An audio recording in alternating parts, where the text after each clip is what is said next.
Hello students, welcome to my channel. तो आज question number 4 cash budget का, जिसमें आशुतोष कंपनी करके आपके बुक्स में क्वेश्चन है, वो हम करेंगे जो यूनिवर्सिटी में पूछा भी हुआ है। तो देखो क्वेश्चन स्टार्ट करते हैं। Prepare a cash budget of Ashutosh company limited for the period from April to June. Okay, आपको अप्रैल से लेके जून तक का कैश बजट बनाना, और आपके पास कैश एंड बैंक बैलेंस जो है वो 1 अप्रैल को 2 लाख था। ओके, आपके पास कैश का जो बैलेंस है वो 2 लाख रुपीज़ था 1 अप्रैल को। ओके, और आपको बनाना है अप्रैल टू जून का कैश बजट। तो अब ये क्वेश्चन में देखो आपको क्या दिया है। सेल्स बजटेड दे रखा है, मतलब आपके पास बजटेड सेल्स है कुछ महीनों का, मतलब जनवरी, फरवरी, मार्च, अप्रैल, मई और जून। ओके, आपके पास इतने महीने का टोटल सेल्स है बजटेड। और आपके पास यहाँ पर कॉस्ट ऑफ गुड्स सोल्ड है, मतलब COGS, कॉस्ट ऑफ सेल्स, वो भी सिर्फ जनवरी के मंथ का है, जनवरी मंथ का ही है। ओके, मतलब जनवरी मंथ का आपके पास कॉस्ट ऑफ सेल्स की डिटेल्स है, जिसमें आपके पास मटेरियल, वेजेस एंड वेरिएबल, मतलब इसके अंदर आपको मटेरियल कितना है प्लस इसके अंदर वेजेस कितना है और प्लस इसके अंदर वेरिएबल कॉस्ट कितनी है, वो सब आपके पास डिटेल्स है। ठीक है, सिर्फ जनवरी मंथ का ही डिटेल्स आपके पास अवेलेबल है। और आपको यहाँ पर देखो लिखा गया है कि fix overhead 1,50,000 which include 50,000 depreciation on machinery, 20% sales are cash and 50% of credit sales are collected in the first month after sales, 40% second month after sales and remaining thereafter. Okay, मतलब after third month. Material are purchased equally from two merchant. Okay, ये एक important point है। यहाँ पर बहुत सारे question, मतलब students के डाउट आए थे कि सर ये पॉइंट हमको समझाओ, तो स्पेशली उसके लिए मैंने ये क्वेश्चन को लिया है। और आपको यहाँ पर बोला गया है कि हम जो परचेस करते हैं ना मटेरियल को, वो 2 सप्लायर के पास से परचेस करते हैं। वहाँ पर दोनों सप्लायर के पास से इक्वली परचेस करते हैं, आधा आधा, मतलब आधा शिव ट्रेडर्स के पास से परचेस करते हैं और आधा जो है वो भोले ट्रेडर्स के पास से परचेस करते हैं। And the purchase of Shiv traders and Bhole traders are made 2 month advance and 1 month advance respectively. Okay, and the amount of all the purchases paid in month after the month of purchase and material and wages are strictly variable. Okay, ये variable है। Okay, क्या बोला, material और जो wages है वो variable है। Okay, वो तो वैसे भी वेरिएबल ही होता है, लेकिन उसने फिर भी बता दिया कि मटेरियल और वेजेस जो है वो वेरिएबल है। A uniform gross profit on the variable cost is maintain by the company and wages and variable overhead are paid after 1 month. Okay, at the end of the each month cash on hand of rupees कितना 1 lakh is to be kept and additional amount is to be invested, will be invested in government security. ये आपके पास पूरा question है, जो कि south Gujarat university में 2002 और 11 और उसके बाद में, मतलब बहुत बार ये टाइप के पॉइंट पूछे गए। अब देखो स्टूडेंट्स, क्वेश्चन को स्टार्ट करना है पहले तो कैसे। तो क्वेश्चन में आपके पास जब भी एक, मतलब देखो जनवरी मंथ की डिटेल्स आपके पास है 5 lakhs, 5 lakhs का आपके पास मटेरियल कितना है, वेजेस कितना है, वो भी आपके पास। ठीक है, तो मतलब आपको क्या करना है, मटेरियल, वेजेस और वेरिएबल ओवरहेड। ठीक है, ये कौन से मंथ का है, जनवरी मंथ का। जो आपके पास डिटेल्स है वो आप लिख लो यहाँ पर। देखो 2 lakhs, 1 lakhs और 1 lakhs। ठीक है, तो आप क्या करोगे, पहले इसको 2 lakhs फिर 1 लाख, फिर 1 लाख लिख दो। मतलब आपके पास टोटल कितने, 4 लाख का सेल्स, मतलब 4 लाख का आपके पास टोटल कॉस्ट है। और जनवरी मंथ का आपके पास सेल्स कितना है, आपके पास जनवरी मंथ का सेल्स कितना है, तो आप देखोगे जनवरी महीने का जो सेल्स है वो आपके पास है 5 लाख। ठीक है, यहाँ पर 5 लाख। मतलब आपको क्या करना है, यहाँ पर सेल्स जो है वो 5 लाख है। ठीक है, अब आपको है ना सिर्फ जनवरी महीने का ही मटेरियल वेजेस और वेरिएबल ओवरहेड दे रखा है, बाकी महीनों का नहीं दे रखा। तो हमें क्या करना है, हमें इसका परसेंटेज बना देना है ऑन सेल्स, मतलब इसका परसेंटेज ऑन सेल्स बना देना है, ताकि हमें हर महीने का वो परसेंटेज इक्वल मान के हम चले। और इक्वल मानना भी नहीं, उन लोगों ने खुद बोला है क्वेश्चन के अंदर यहाँ पर कि uniform gross profit on variable cost maintain by the company. That means के हमारा जो मटेरियल वेजेस और वेरिएबल ओवरहेड का जो प्रपोर्शन है ना सेल्स के अंदर, वो एक तरीके का यूनिफॉर्म नेचर का है, मतलब सेम नेचर का है। तो आप एक बार काम करो, जनवरी महीने का आप सब महीने का निकाल लो, देखो सब महीने का मिल भी जाएगा आपको। इसको पहले मल्टीप्लाई करो, इसका परसेंटेज निकाल लो, इसका परसेंटेज निकाल लो, परसेंटेज ऑन सेल्स। ठीक है, परसेंटेज ऑन सेल्स निकाल लो, 1 lakh divide by 5 lakh, okay, और इनटू 100, और इसका भी परसेंटेज ऑन सेल्स निकाल लो। जब भी इस तरीके का क्वेश्चन आए तो आप ये काम पहले कर दो। ठीक है, अब इसका परसेंटेज कितना होता है, तो देखो फर्स्ट में 40% हो जाता है, सेकेंड में 20%, यहाँ पर 20%। मतलब आपको ये पता चल गया कि अपना जो मटेरियल है ना वो सेल्स का कितना परसेंट रहेगा, हर महीने में 40%। वेजेस जो है वो हर महीने में कितना परसेंट रहेगा, 20%। और वेरिएबल ओवरहेड हर महीने कितना परसेंट रहेगा, 20%। मतलब आपके पास ये जो सेल्स की डिटेल्स अवेलेबल थी वो सबके हिसाब से हम उसका परसेंटेज निकाल दिया। अब क्वेश्चन स्टार्ट करते हैं। देखो आपके पास कैश बैलेंस कितना था, क्वेश्चन में आपके पास कैश बैलेंस कितना था स्टार्टिंग में, तो यहाँ पर देखो 2 लाख था। ठीक है, 1 अप्रैल को, तो उसको हम जाके कैश बजट में लिख देंगे 2 लाख, यहाँ पर 2 लाख रुपीस लिख देंगे। Okay, that's it. उसके बाद क्या करना है आपको, उसके बाद यहाँ पर आपको हर महीने का सेल्स लिख देना है, आपको हर महीने का पहले सेल्स लिख देना। कितना सेल्स था हर महीने का, तो देखो आपके पास सभी महीने का सेल्स है, जनवरी से लेके जून तक का आपके पास सेल्स है। ठीक है, 5 लाख, 4 लाख, फिर 5 लाख, फिर 5,50,000, फिर 6 लाख, फिर 4 लाख। मतलब आपके पास टोटल 6 महीने का सेल्स है। वो आप 6 महीने का सेल्स यहाँ पर कैलकुलेशन में वर्किंग में हम दिखा देंगे। ठीक है, मतलब देखो 5 लाख यहाँ पर लिख देंगे।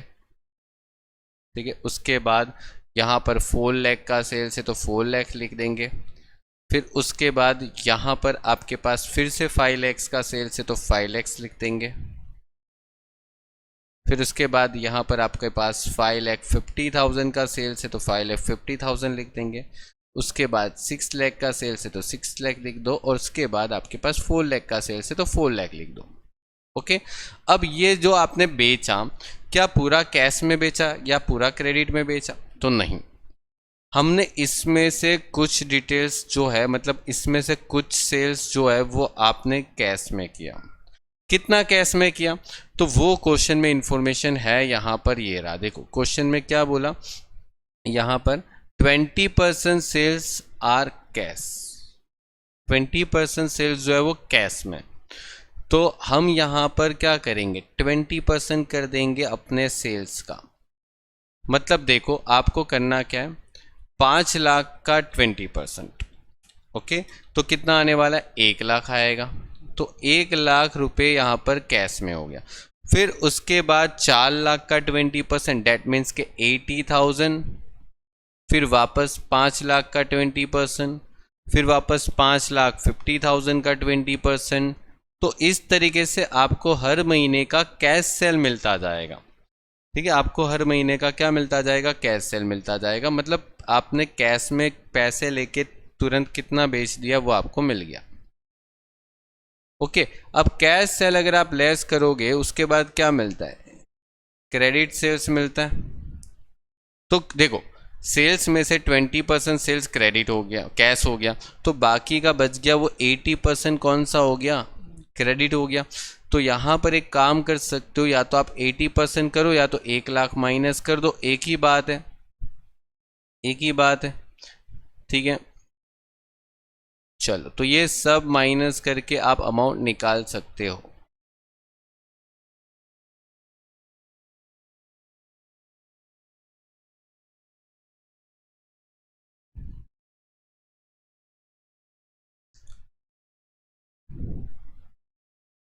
ओके, तो ये आपका क्रेडिट सेल्स आ गया। अब ये क्रेडिट सेल्स है तो उसका भी तो पैसा मिलेगा ना, ऐसा थोड़ी है वो पैसा नहीं मिलेगा, मतलब पैसे तो कलेक्शन करने पड़ेंगे। तो यहाँ पर कलेक्शन करेंगे, कलेक्शन ऑफ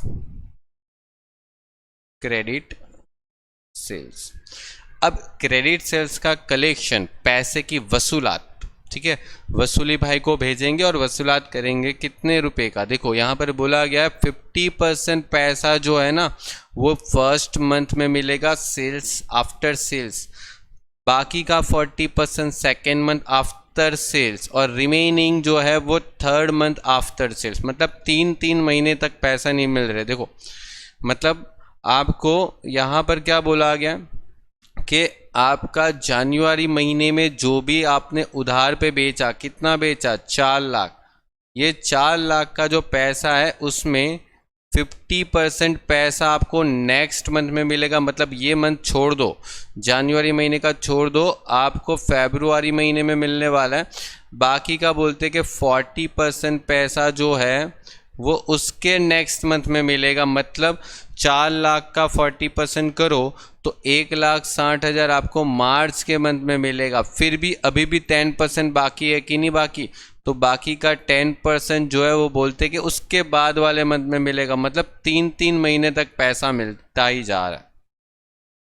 फिर आपको वैसे ही करना है फरवरी महीने में, 3,20,000 के फरवरी महीने का जो पैसा है वो 50% जो है वो आपको फरवरी में नहीं मिलने वाला, बोला कि नेक्स्ट मंथ में मिलेगा। तो 3,20,000 का 50%, 1,60,000 आपको नेक्स्ट मंथ में मिलने वाला है। फिर उसका 40% उसके नेक्स्ट मंथ में मिलेगा, और फिर जो बच गया उसका 10% उसके नेक्स्ट मंथ में मिलेगा। ठीक है, तो मतलब आप ये कंटिन्यू करते जाओ, मतलब आप ये 40%, 10% ये हर महीने में फिर कंटिन्यू स्टेप रिपीट करते जाओ। अब जैसे मार्च आया तो मार्च वाले मंथ में आपके पास कितना सेल्स था, तो आप बोलोगे सर 4 लाख, तो 4 लाख का वापस 50 करोगे, फिर 40 करोगे, ठीक है, फिर वापस 10 करोगे, मतलब करते जाओ। उस हिसाब से आपका आंसर भी यहाँ पर लिखते जाओ। मतलब ये 2 लाख आएगा, फिर वापस 1,60,000 आएगा, और फिर वापस आपको 40,000 रुपीज़ मिलेंगे तीसरे महीने में। फिर ऐसे ही आपको अप्रैल के मंथ में निकालना। अप्रैल के मंथ में 4,40,000, 4,40,000 का पहले 50% करो, ठीक है। अब 50% करोगे तो आपको 4,40,000 का 50% मतलब 2,20,000 मिलेगा। फिर आप उसका 40% कर दो, ठीक है, तो 4,40,000 का 40% कितना आने वाला है, 1,76,000। और जो बाकी का पैसा है वो तो जुलाई में मिलेगा। तो जुलाई का हमें क्या करना है, जुलाई का कैश बजट आपको थोड़ी बनाना है, जाने दो उसको। और यहाँ पर मई वाले जो मंथ में आपका जो क्रेडिट सेल्स है उसका 50% पैसा जो है वो आपको नेक्स्ट मंथ में मिलेगा। मतलब देखो 4,80,000 का 50% पैसा मतलब कि 2,40,000। ओके, आपको कौन से मंथ का बजट बनाना था पता है, आपको बनाना था बजट अप्रैल, मई और जून का बजट बनाना है। तो बस आपको अप्रैल, मई और जून के मंथ का ही टोटल करना है, बाकी के मंथ का टोटल मत करना, ठीक है। और बाकी के मंथ का टोटल आपको नहीं करना है। तो टोटल करके बताओ यहाँ पर आंसर कितना आ रहा है, 3,68,000, फिर 32,000, 1,60,000, 2,20,000, डेट मीन्स 4,12,000 और 40,000, 176,000, ओके, और 2,40,000, दैट मीन्स के 4,56,000। अब ये जो आपका कलेक्शन है वो आप कैश बजट में जाके लिख दो। यहाँ पर एक तो कैश सेल लिखोगे और एक दूसरा लिखोगे कलेक्शन ऑफ क्रेडिट सेल्स। अब वो दोनों अमाउंट में कौन सी लिखनी है, तो देखो आपको सिर्फ अप्रैल मई और जून का अमाउंट लिखना है, ज़्यादा दूर की अमाउंट लिखने की कोई ज़रूरत नहीं। यहाँ पर 1,10,000, 1,20,000 और 80,000, ठीक है। तो 1,10,000, 1,20,000 और 80,000, 1,10,000, 1,20,000 और 80,000, सिर्फ 80,000, 80,000, okay. Now it is okay. Now collection of sales, तो कलेक्शन ऑफ सेल्स अप्रैल में जून का कितना है, तो 368,000, 4,12,000 और 4,56,000, ओके। तो यही चीज आप यहां पर लिख दो कलेक्शन में, मतलब आपने कलेक्शन कितना किया, तो 3,68,000 रुपीज का कलेक्शन किया, 4,12,000 रुपीज का कलेक्शन किया और यहां पर कलेक्शन किया 4,56,000 का, date set complete, okay. Now आगे बढ़ते हैं टॉपिक पे।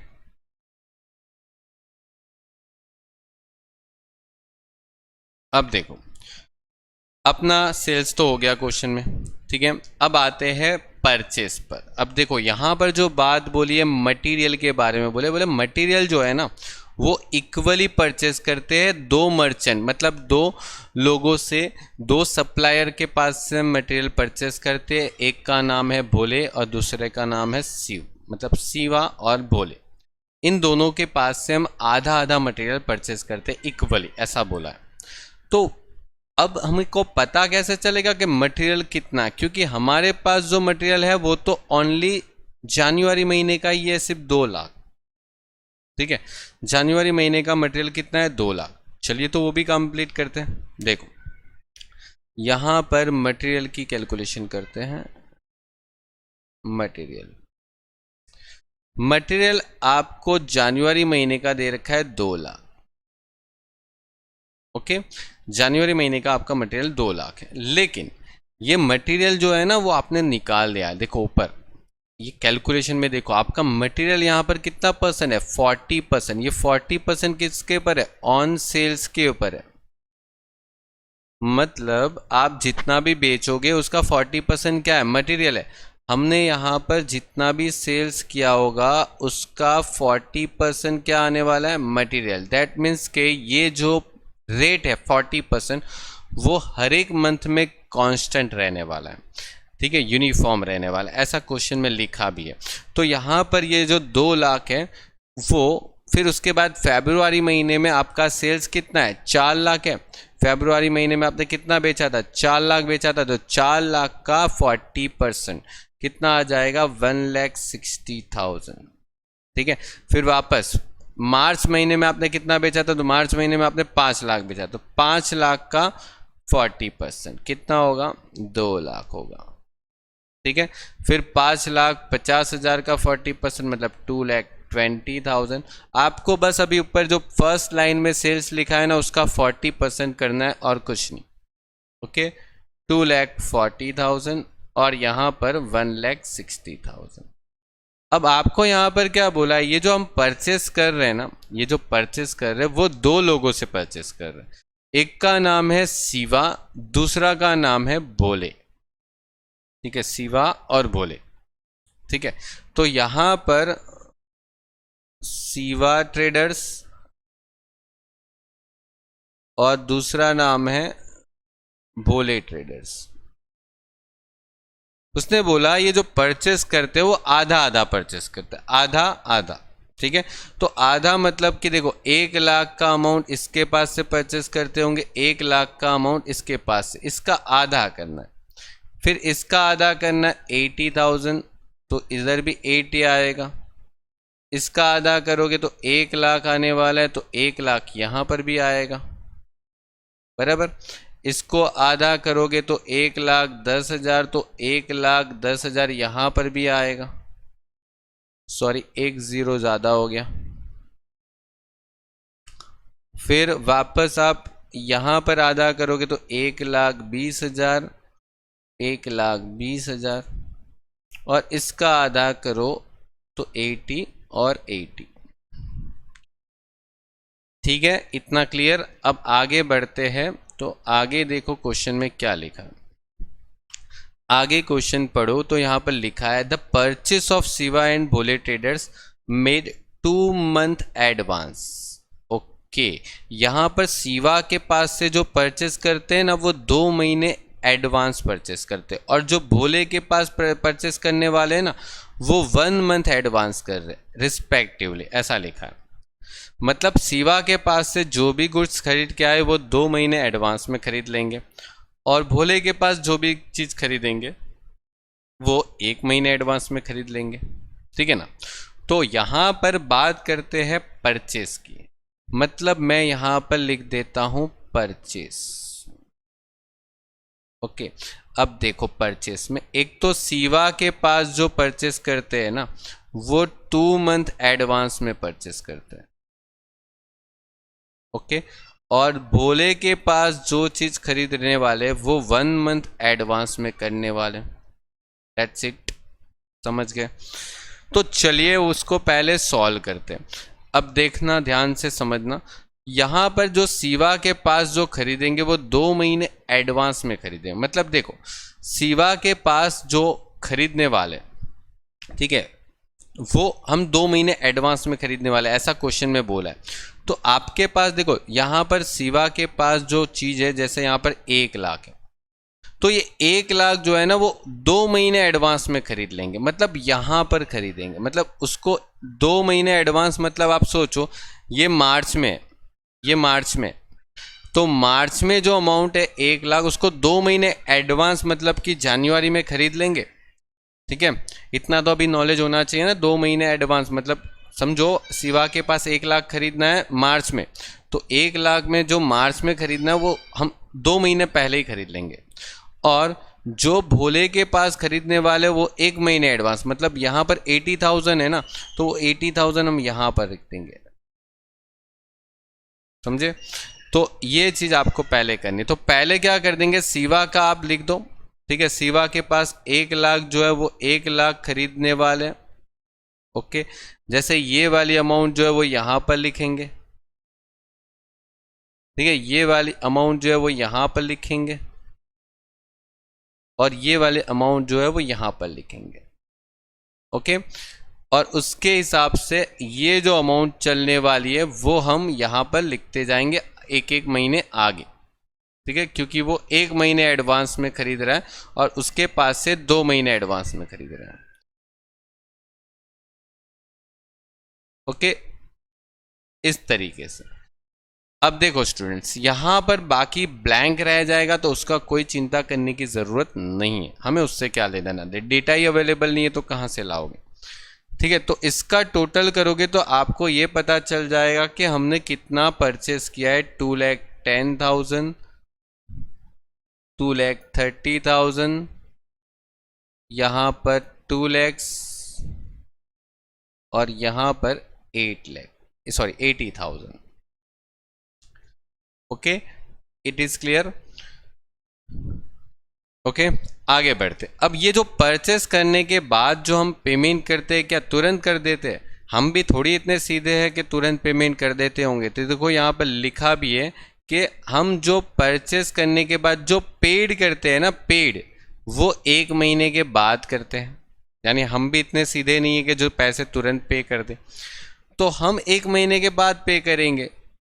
ठीक है, मतलब आपका जो परचेस का जो पेमेंट होगा, payment of purchase, payment of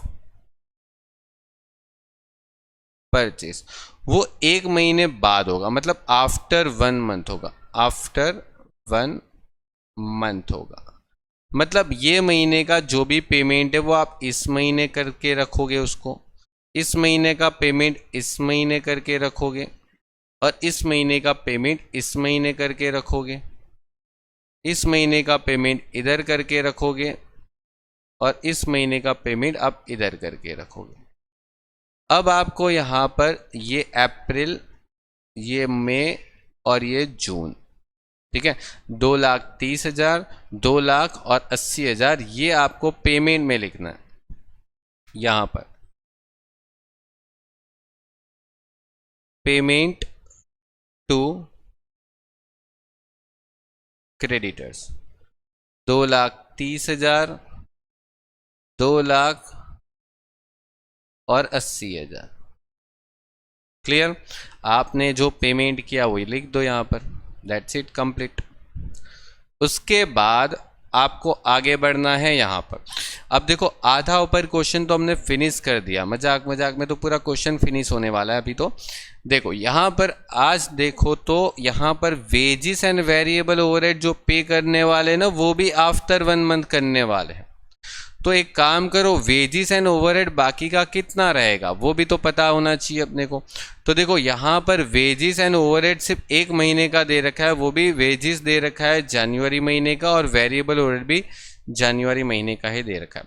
तो लेकिन हमें उधर चिंता करने की ज़रूरत नहीं है, क्योंकि हमने यहाँ पर इसका परसेंटेज पता लगा दिया है। कितना परसेंटेज है? वेजिस का परसेंटेज 20%, और वेरिएबल ओवरहेड का परसेंटेज भी कितना है? 20%। मतलब दोनों 20% है, वेजेस भी 20% है, वेरिएबल ओवरहेड भी 20% है। तो देखो यहाँ पर मैं क्या करूँगा, वेजेस लिखूँगा और यहाँ पर मैं लिखूँगा वेरिएबल ओवरहेड। ओके, अब वेजेस जो है ना वो आपको बता दिया कि सेल्स का कितना परसेंट रहने वाला है, 20%, और यहाँ पर भी ये कितना परसेंट रहने वाला है, सेल्स का 20%। ओके, मतलब देखो सेल्स कितना था आपका, तो आप देखो आपका जो सेल्स था वो 5 लाख था, ये रहा स्टार्टिंग में 5 लाख सेल्स था, फर्स्ट लाइन में ही लिखा है सेल्स। 5 लाख का 20% मतलब कि 1 लाख हो जाएगा, ठीक है। तो ये भी तो 1 लाख ही होगा, ये कौन सा नया होने वाला है। फिर आपका अमाउंट है सेल्स का 4 लाख, 4 लाख के सेल्स का 20%, तो मतलब 80,000 ही आ जाएगा वापस।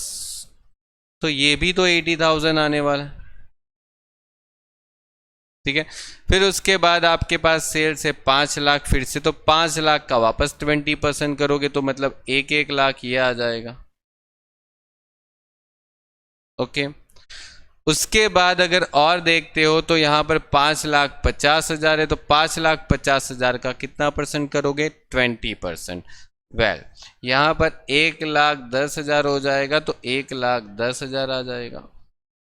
उसके बाद आप उसके बाद वाले मंथ में 6 लाख है ना, 6 लाख का सेल्स है, तो 6 लाख का 1,20,000 आएगा 20% करने पर। ओके, और लास्ट मंथ का तो आपको 80 ही आने वाला है, वो भी क्योंकि 4 लाख है। अब देखो ये जो वेजिस है ना उसका पेमेंट कब करने वाले, तो आफ्टर 1 मंथ। कब करने वाले, आफ्टर 1 मंथ पे करते हैं। क्या करने वाले, आफ्टर 1 मंथ पे करने वाले, और इसको भी आफ्टर 1 मंथ क्या करने वाले, पे करने वाले। मतलब 1 महीना करके पे करेंगे, 1 महीने के बाद पे करेंगे। तो सीधी बात है, देखो आपको जो ज़रूरत है ना वो अप्रैल में जून का बजट बनाना। तो अप्रैल में जून का बजट बनाना, तो सीधी बात है इसका जब पेमेंट करोगे, इन दोनों का जब पेमेंट करोगे तो कब पेमेंट करोगे, ये अप्रैल में करोगे। ओके, इन दोनों का पेमेंट करोगे तो कब करोगे, मई में करोगे, क्योंकि आप देखो वो अप्रैल का पेमेंट है, मई में करोगे। इन दोनों का जब पेमेंट करोगे, ठीक है, इसका पेमेंट और इसका पेमेंट दोनों का करोगे तो कब करोगे, अप्रैल में करोगे। इन दोनों का पेमेंट करोगे तो कब करोगे, मई में करोगे, और इन दोनों का पेमेंट मई का है तो मतलब जून में करोगे। आपको बोला है क्वेश्चन में 1 महीने के बाद उन सबका पेमेंट करना है, ठीक है। तो मतलब वेजिस और वेरिएबल ओवरहेड का पेमेंट आप 1 महीने के बाद कर लोगे, तो यहाँ पर लिख दो 1,00,000, 1,10,000 और 1,20,000 पेमेंट करोगे वेजिस का, और वेरिएबल ओवरहेड का वो भी सेम ही आने वाला है, कोई अलग थोड़ी आएगा amount. That's it. Okay, 1 0 sorry कम हो गया था। कंप्लीट, ये आपका फाइनल हो गया। नाउ क्वेश्चन में और कुछ डिटेल्स अवेलेबल हो तो वो भी देख लेते हैं। अब क्वेश्चन में एक चीज़ बाकी रह गई स्टूडेंट्स, यहाँ पर क्वेश्चन के अंदर फिक्स कॉस्ट था, ठीक है, तो पहले वो पढ़ लेते हैं। फिक्स कॉस्ट क्या दे रखा है, देखो क्वेश्चन के अंदर फर्स्ट लाइन में आपको देखो क्या लिखा है, द फिक्स ओवरहेड जो है वो 1,50,000 और उसमें 50,000 का क्या है, डेप्रीशिएशन है, ठीक है। अब देखो स्टूडेंट ध्यान रखना, मैंने स्टार्टिंग से लेक्चर में आपको बताया, मैंने जब स्टार्टिंग का बेसिक कॉन्सेप्ट वाला लेक्चर बताया था वहाँ पर भी आपको मैंने नोट डाउन करवाया था कि डेप्रीशिएशन जो है ना वो नॉन कैश एक्सपेंस है, नॉन कैश एक्सपेंस होता है। मतलब आप डेप्रीशिएशन का पेमेंट किसी को करते हो, मुझे ये बताओ, डेप्रीशिएशन जो है वो हम किसी को पेमेंट थोड़ी करते हैं, नहीं करते। तो ये 1,50,000 का जो फिक्स ओवरहेड है उसमें डेप्रीशिएशन भी इंक्लूड है, जबकि हमें उसका पेमेंट तो करना नहीं है। तो डैट मीन्स के हमारे पास जो फिक्स एक्सपेंस जो है वो 1,50,000 नहीं हुआ, हमें पेमेंट करने वाला फिक्स एक्सपेंस चाहिए। देखो फिक्स एक्सपेंस आपके पास 1,50,000 है, ठीक है, उसमें डेप्रीशिएशन जो है ना वो इंक्लूड है। कितना इंक्लूड है, 50,000। डेट मीन्स कि आर एक्सपेंस इज 1,00,000। ओके, हमारे पास जो एक्सपेंस है वो 1,00,000 ही रहेगा, जो कैश एक्सपेंस है, जिसको हम कैश फिक्स एक्सपेंस बोलेंगे, जिसका हमें पेमेंट करना रहेगा। अब इसका पेमेंट कुछ बोला है क्वेश्चन में तो नहीं जी, नहीं बोला। अगर बोलते तो भी क्या फ़र्क पड़ता, क्योंकि वो तो हर महीने सेम है, ठीक है। तो चलो फिक्स एक्सपेंस का जो पेमेंट है कुछ नहीं बोलते हैं, तो फिक्स एक्सपेंस पे करना है तो सेम मंथ में ही पे कर दो जितना हुआ। जैसे हर महीने 1,00,000 होता है, वैसे 1,50,000 हो रहा है, लेकिन हमारे पास जो डेप्रीशिएशन है वो लेस करना है। मतलब ये यहाँ पर लिख देता हूँ आफ्टर डेप्रीशिएशन, ठीक है। चलो तो ये ध्यान रखना, डेप्रीशिएशन लेस करके ही लिखना है, ओके। अगर डेप्रीशिएशन इंक्लूड है तो आप लेस कर दो। अब आपके पास क्वेश्चन में कुछ भी एक्सपेंसेस बाकी नहीं है, पूरा क्वेश्चन कंप्लीट हो गया। Yes, okay. तो नाउ आप पेमेंट और रिसिप्ट का टोटल कर लो। तो अब आपको करना क्या है, तो अब आपको यहाँ पर जितनी भी रिसिप्ट हुई और जितना भी पेमेंट हुआ उसका टोटल कर लेना, ओके। तो चलो टोटल करते हैं। तो देखो आपके पास अप्रैल में यहाँ पर टोटल कितना पैसा आया, कितना कैश आया और कितना कैश गया, उसका टोटल कर सकते हो आप आराम से। मतलब देखो 2,00,000 प्लस 1,10,000 प्लस 3,68,000, मतलब आप 6,78,000 रुपीज़ का टोटल करोगे। और 230 प्लस आप 1,00,000 करके 3,00,000 टोटल करोगे, तो यहाँ पर 5,30,000 टोटल आ रहा। नाउ आप रिसिप्ट में से पेमेंट को माइनस कर दो, मतलब ए का जो टोटल है, आपने जो ए किया वो बी किया वो माइनस कर दो उसको। मतलब आपके पास 1,48,000 क्या आ रहा है, क्लोजिंग कैश बैलेंस आ रहा है। लेकिन रुक जाओ, यहाँ पर देखो आपको कुछ बोला था, आपको क्वेश्चन के एंड में कुछ बोला है। देखो क्वेश्चन के एंड में आपको ऐसा कुछ बोला गया है कि आपको 1,00,000 रुपीज़ जो है वो रखने हैं। मतलब 1,00,000 is to be kept an additional amount will be invested in government security. मतलब अगर आपके पास ज़्यादा कैश बैलेंस है तो ज़्यादा पैसा हाथ में रखना नहीं है, ठीक है। आप उसको किस में इन्वेस्ट कर दो, गवर्नमेंट सिक्योरिटीज़ में इन्वेस्ट कर दो। तो यहाँ पर आपके पास ज़्यादा कैश बैलेंस रहता है, तो मतलब 48,000 ज़्यादा है आपके पास। आपको बोला गया क्वेश्चन में कि 1,00,000 से ज़्यादा पैसे हाथ में नहीं रखना है, ऑन हैंड नहीं रखना है। तो आप इसको गवर्नमेंट सिक्योरिटी में इन्वेस्ट कर दो, गवर्नमेंट सिक्योरिटी परचेस कर देंगे, ओके। और ये जो बचेगा वो क्लोजिंग बैलेंस बचेगा आपका, और ये क्लोजिंग बैलेंस को आप मई का ओपनिंग बैलेंस बना दोगे। और उसमें भी वापस देखो 1,00,000 प्लस 1,00,000 20,000, 4,12,000, डेट मीन्स के 6,32,000 आपका रहेगा यहाँ पर अमाउंट। और पेमेंट आप टोटल कितना करने वाले हो, तो पेमेंट करने वाले हो 2 lakh plus 1,10,000 plus 1,10,000 plus 1 lakh, that means के 5,20,000। लेस करो 632 में से 5,20,000, तो आपको यहाँ पर 1,12,000 का अमाउंट आ रहा है। ओके, अब ये जो 1,12,000 है उसमें आपको वापस बोलना है। मैंने बताया था कि 1 लाख से ज़्यादा बैलेंस रखना ही नहीं है, आपको ऐसा क्वेश्चन में बोला हुआ है। तो दैट मीन्स के 12,000 का आप केस में इन्वेस्ट कर दोगे गवर्नमेंट सिक्योरिटी में, तो वापस आपका बैलेंस 1 लाख ही आएगा। यहाँ पर 1 लाख प्लस 80,000 और प्लस 4,56,000, दैट मीन्स के आपके पास यहाँ पर रिसिप्ट हो गई 6,36,000। फिर यहाँ पर आप फिर से टोटल करो 80,000, 120 प्लस 120 प्लस 1 लाख, मतलब आपके पास 4,20,000 अभी भी एक्सपेंसेस के करने के लिए अमाउंट। और यहाँ पर 420 लेस करोगे तो 2,16,000 यहाँ पर आपके पास अमाउंट है। तो आपको फिर से 1 लाख रुपीज़ ही रखना है, ऐसा बताया हुआ है क्वेश्चन में। तो आप 1,16,000 आप इन्वेस्ट कर दोगे गवर्नमेंट सिक्योरिटीज में। ओके, तो चलिए ये क्वेश्चन आपका फिनिश हुआ। अब देखो ये जो क्वेश्चन है उसकी अगर आपको पीडीएफ चाहिए तो आप मेरी नीचे डिस्क्रिप्शन में दी गई टेलीग्राम लिंक पे भी ज्वाइन हो सकते हो, और उधर आपको एग्ज़ाम टाइम पे मोस्टली पीडीएफ प्रोवाइड की जाती है, और एग्ज़ाम की प्रिपरेशन के लिए आपको बाकी सब पीडीएफ भी वहाँ पर मैं अपलोड करता रहता हूँ।